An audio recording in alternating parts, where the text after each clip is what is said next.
Hey everybody, Kimberly here, and I'm thrilled to bring you 4 small box games that you will just fall in love with the same way I did. No joke.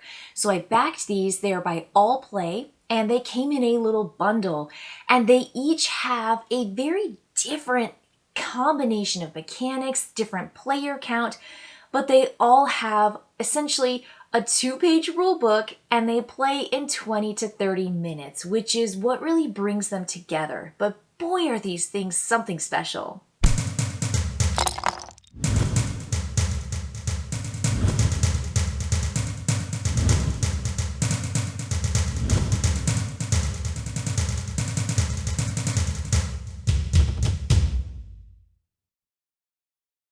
So I want to jump in and just talk about what makes these games really special and how they play, how long, for how many players, and the core mechanics, because I will just tell you right now, I like all of these games, no joke. And I just backed this because they looked good. And not only do they look good art-wise and components, they feel good. They have nice components. I got the upgraded ones. They also play really, really well. So down here in the corner, I've got Couture, 3 to 6 players for 20 minutes. And Couture has endgame bonuses that kind of remind me a lot of Sushi Go in the variety of ways that you can earn points in those set collections. There's hand management with your cards, and there is open drafting and this secret bidding that takes place in Couture. With Bind Space, this is 1 to 5 players, takes about 30 minutes to play. It has dice rolling, drawing, where you're actually drawing on the board, pattern building, simultaneous actions. So there's this simultaneous action selection that's really, really cool here. Everyone's playing all at the same time. Sail, a 2-player game that takes 20 minutes to play. This is fascinating because it is a cooperative, trick-taking game for 2 players, and I'm like, where is that game? I've never even heard of that game. I haven't seen that game. There's some track movement and some variable like player powers. Chomp is a 1 to 4 player game, and it takes 20 minutes to play. It's got open drafting, pattern building, tile placement, and it reminds me a lot of Point Salad or Point City mixed with Sprawlopolis and all of the Opolises. So I want to open these up and really just talk about, again, those favorite things that just really grab my attention. So if you see things in here, just know that some of that's the upgraded materials. Now, here's what I'm talking about with these rules and the games being so easy. This is it. You open up the rule book, and that's the rules. Every single one of these games has that flip open, shut, and a really great scoring example. I mean, like, the scoring example is really where it's at. So great rule book, super easy to read in about 5 minutes. You've learned the game, you're ready to go. So these cards have the little polyomino, like dominoes, on the card. So you're going to be drawing these particular shapes. These are the things that you're going for. These are the goals. So you can see you pick an A goal, you're going to pick a B goal, and you're going to pick a C goal. So there really is just a lot of like flexibility or a variety every time you play. It's going to be a different goal that you're going for in a different combination. So you're going to draw these shapes, but this is the cool thing. I got 2 sets of markers, so I'm like, this game is going to last me kind of forever, but it's because I got that upgraded set with the really, really, really cool dice. I mean, look at these guys. I love them. They feel good. They look good. I just love them. So I've got the markers, I've got the colored dice that match, and then when I dump all this out, you're going to see here's the brain.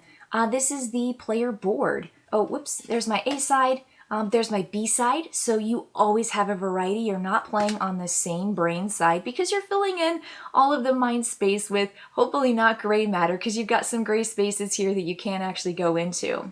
And then everybody's got this scoreboard that they're keeping beside them. So it's all dry erase, and on the back side of the scoreboard, they actually have what everything is, the categories, how you're scoring. I mean, this is just a really, really delightful, as I said, dry erase. These are all those pens and markers again, where you roll the dice and you're going to be selecting the polyomino that goes along with the die and coloring in that size with that color into your brain. So cool. So cool. Okay, so I know I'm going to have to repack these in a much nicer way, but I'll do it like this because this box is actually really tall. So that's a little bit about Mindspace and taking a look at some of those cool components. Let's take a look at Sail. Okay, so Sail has all of these little figures. Here's some of those little krakens. They're so cute. So I have all the wooden colored bits. And again, these come with the, I mean, they're so nice. But they also have the cardboard ones, the flat chits that you can play with. So everything is gonna, you know, I have like duplicate stuff in here.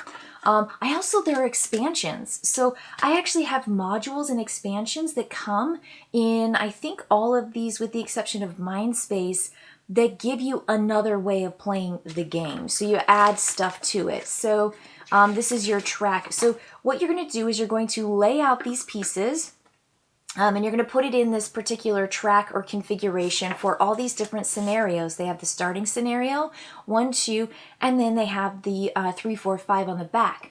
And you're going to deal out these cards to players, and they are really fun. I mean, these designs, the artwork here is amazing. You're going to deal out these cards. And you're going to be trick-taking, but you're not allowed to necessarily communicate verbally, but one player has to go first, and the other player is going to play, and hopefully the combination of your cards is going to give you an outcome that you're looking for as you travel along this route. So here it is, you're building this. This is it. You put it together, and you make this super long path that you are going to be sailing through, which is where you get the sail. You have a certain amount of time. This is your round track, where you put your discards, your pirate cards, and your tricks, who's won a certain amount of tricks, and then you keep track of the Kraken, who is going to come after your ship. So you have to be really careful to avoid that from happening. A lot of fun bits that you encounter along the way. This has very strong theme, much like Mindspace does. So I really enjoy what's going on with Sail. Again, it is cooperative and it's trick-taking. So that is Sail. Moving on to Chomp. Let's take a look at what Chomp offers. These are the cutie extinction tiles. Again, I got the upgraded wooden bits. These are the little dinosaur eggs that players are going to put in their nests. And then this is one of the expanded modules. So you get these pterodactyls and another kind of creature. Let me get to the card at the bottom because I've got it down here. Also, check this out, solo rules. That's right. You've got a solo version for Chomp, and you also have a solo version for Mindspace. If you want to play alone, they have those in there. So solo rules, fantastic. But the rules I've got for, here it is, it's called Flyers and Scavengers. And you've got your Flyers and Scavengers, and it's an entire expansion. I keep that right down there, and that's what these little boogers are for. So you've got these cool guys, and it can make the game even more interesting. So here, every player, we're going to have a score sheet at the end, and essentially what you want to do is build a space in front of you with these particular tiles that I'll show you, and you want to make sure that your big dinosaurs are fed. You have your carnivores and your herbivores, but there are 3 different sizes. You have 3s, 2s, and 1s, and then you get to score eggs. So they're going to be worth 3. The middle ones are worth 2 points, and the little ones are worth 1 point as long as they're fed properly. So cards are going to come out, and they are going to have all these different terrain types. You're going to have dinosaurs and eggs, tar pits, maybe some meat. There's one of those really big ones, but you have these mountains, and they're going to get in the way.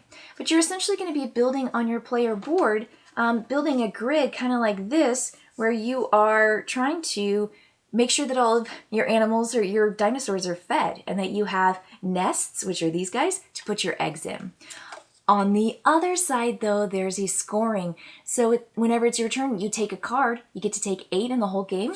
And then you are simply going to take either one of the face-up scoring cards, which every side has a scoring card. This is why I said this was like point salad. So score on one side, terrain on the other, and there are a ton of these cards and all these different ways to score. But then you're building your grid in your space, much like you do in Sprawlopolis. So that is what's going on with Chomp.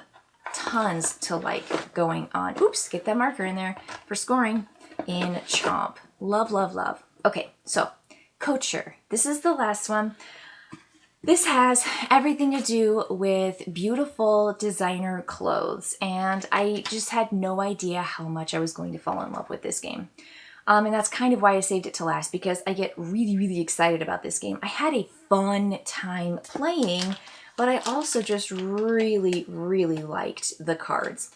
So I want to show you a couple of the cards because they're just really stunning. It's all about the artwork here. And I also want to show you my upgraded tiles. I got all the really, really pretty upgraded like magazine covers here for all these different scorings, because you want to not have duds or flops. You want to get haute couture. Oh, these are some blank ones. I guess I kept all those guys in there. And you want to definitely get upgraded cards, because you are going to be bidding in this game. And you're bidding for the cards that are out in 3 different cities. So you've got New York, Tokyo, and Paris. And so players are going to divide up the cards in their hand. These are the cards that you're bidding for. These are going to be able to give you better bidding with. These are just the set collection. You want to get set collection for this. That's a flop. I don't know why. Look at these. They're not that bad. I mean, she's got different colored shoes on. But look at these. The haute couture, so beautiful. I love, love, love the designs. I mean, I just think it's great. There's also streetwear. If you get pairs of streetwear, then you're going to get that cover on the magazine. Look at these. They're just the coolest. So players are going to get one particular model, and that model is going to allow them to bid, and they're going to bid for 3 available cards that are in each of those cities. But if you don't have the highest bid, you don't get priority picking, and if you don't even bid in that space, you aren't going to take a card from that space. And we just play until you've gone through the whole deck. I think it's 9 rounds. And then you're just going to score up. It is just a lovely, again, it's open information, but it's secret bidding. And you're trying to get a variety of set collections. So I just really, really like Couture. I like what it offers, and I love the artwork. So here is where I'm going to tell you the things I just love. So I just told you, I kind of gushed all over Couture. I love the cards. I love the artwork. I had fun. Like it's the, maybe I want to say it's the lightest game, but yeah, I want to say Chomp and Couture are on the lighter fare. They're less thinky, more enjoyable, very familiar mechanics. Like I think that when you play Chomp, and if you've played Point Salad or you've played Sprawlopolis, you're gonna like Chomp. And it has endless scoring and combinations. I think Chomp is a great one. I can't wait to bring this out. 1 to 4 players. I want to share this with people. I want to just play Couture because I just like looking at it. And it kind of inspires me to draw. Right now I'm in a drawing class at my college. I'm taking a class because I get to, and it's really lovely. So I'm drawing, and I was like, oh, I just want to draw these dresses. I just want to draw these clothes. I just want to draw. And I was like, oh, why? This is really just like totally. So for me, very personal. But I just love it. I think they did a great job, and I love the open information and just a little bit of secret bidding. Because you do want to try to outthink your opponents. So I love that kind of fitting the tiles in where you want them to go in Chomp. I really like the artwork and the open drafting, or the open card bidding, and then you get to take those cards. In Mindspace, it's just fun to color in all of your brain spaces with your polyominoes, because that is also a little bit of a thinky game. You can't put colors next to colors that are the same color, and Sail is a real thinky game. So I think these are a little heavier, these are a little bit lighter. Sail has a lot of scenarios, and if you want a 2-player trick-taking cooperative game, this is it. So we have those trick-taking games that were cooperative. that I have behind me, like the crew, but that I think plays better with more people. And I think Sail is just designed perfectly for 2 players.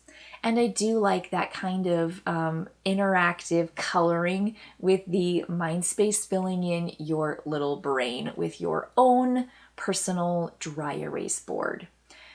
So I think the cool thing is that these go down to 1. There is a solo play with Chomp and with Mindspace. Sail, again, is perfectly designed for 2 players. I think Couture played really well at the low end at 3, but I could see it being really, really cutthroat when it gets up to 5 and 6 players, because there are still the same amount of cards that are available for players each round, and you're really vying for those particular fashion opportunities. And so that bidding is going to be really, really primo. So great, great, great. I want to play them all. And I love that they came in these little boxes that are perfectly just, I don't know, they sell the game. The artwork is gorgeous. I just want you to look at it again. I just think they're really, really stunning. So knocked out of the park, all 4. And you kind of expect some to be stinkers or like one to kind of really flop. No flops, no flops. I just enjoy all of them. So great, varied player count. Not with time. Time is about the same, 20 to 30 minutes. The rules, I love that every single rule book opens up, but they're different with mechanics. They're different artwork-wise. They're different thematic-wise. They're different mechanics-wise. And it gives you exactly what you want just when you want it. So if you haven't checked these out from Allplay, Chomp, Sail, Couture, and Mindspace, I've got the link in the description below. Take a look at them. Tell me what you think in the comments. All right, everybody. I'll see you next time.